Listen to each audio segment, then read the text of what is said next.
Hi, welcome to AFTV. We're just beating Preston North End 3-0 here at the Deepdale Stadium. It's time for the fan roundup. Starting with you, my friend.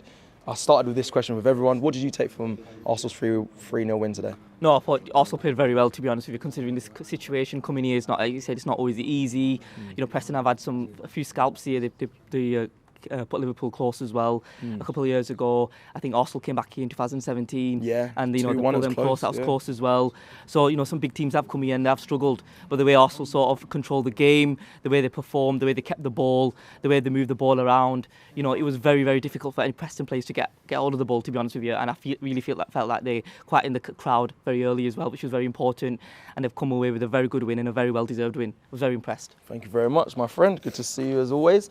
Talk to me. What did you take from today's performance? 3-0 win from Arsenal. That we're able to obviously rotate and still get results. I think that's the key, because obviously a lot of people are concerned with squad depth. I do think that we are, to be fair, a few players short, certainly in like the attacking positions, but obviously was able to rotate and obviously get the job done. Our guy Ethan, whenever we've seen him a few times now, obviously we've seen him a couple of seasons ago at Brentford away, come and got a couple of minutes.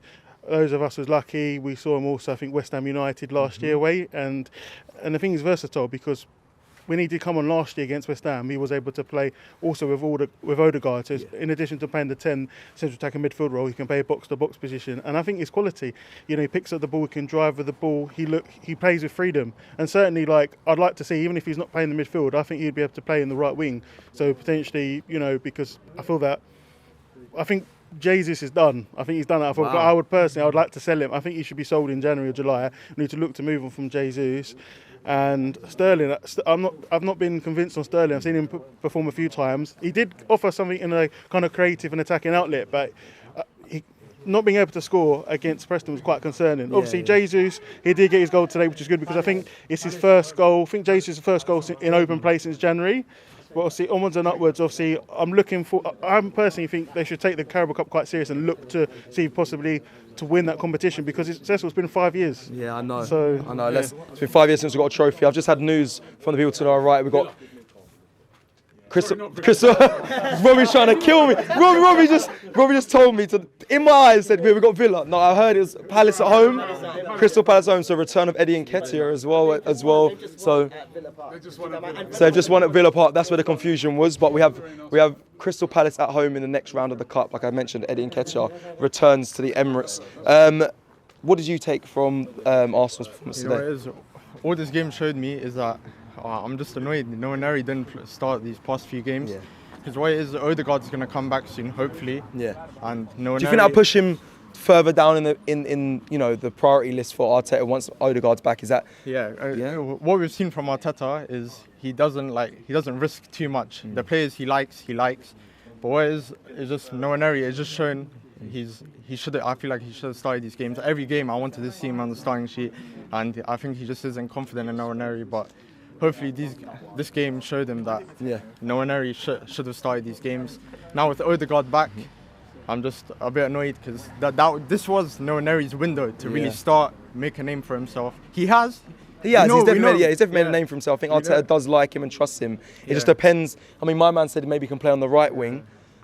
Maybe he might be able to play on the left. He can definitely play in that midfield role. At least we know now. If Odegaard, something happens to him again or another position, we've got Nwaneri now. So I'm happy. Okay. What did you take from the 3-0 win today from Arsenal?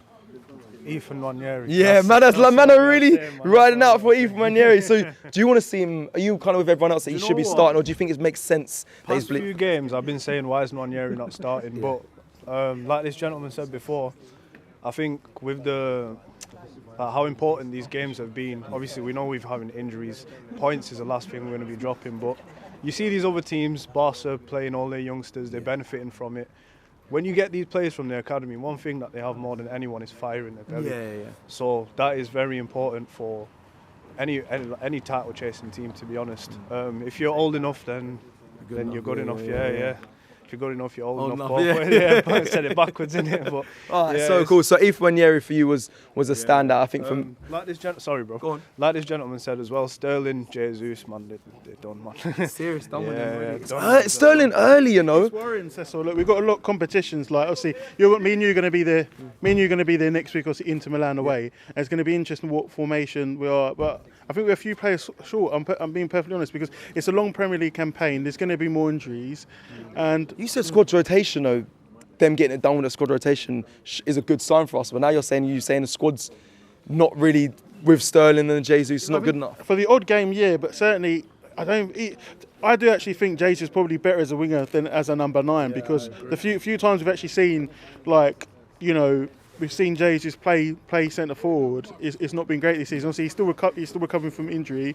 But the things, even with Sterling, we're likely to see like Trossard or Martinelli start on the left-hand side, ahead realistically of a Sterling. But obviously, he's only on a 1-year loan. I believe Chelsea playing the majority of his wages. You have to wait and see. But realistically, end of season, he's going back to Chelsea. and that is the truth of it all. Depending, you know, what fans are really thinking. I think a lot of fans are saying Jesus. You said it there. Sterling aren't to level yet. It's early for Sterling. Jesus, we know what we get with him. I don't think he had a bad game, saying though, but I don't know. I think fans are so adamant about wanting a striker that they're now diminishing other players. See, saying they need a number 9. But listen, that is it for the fan roundup. We have Palace in the next round of the Cup. Let us know your thoughts in the comments below, and I'll see you again very soon. Take care.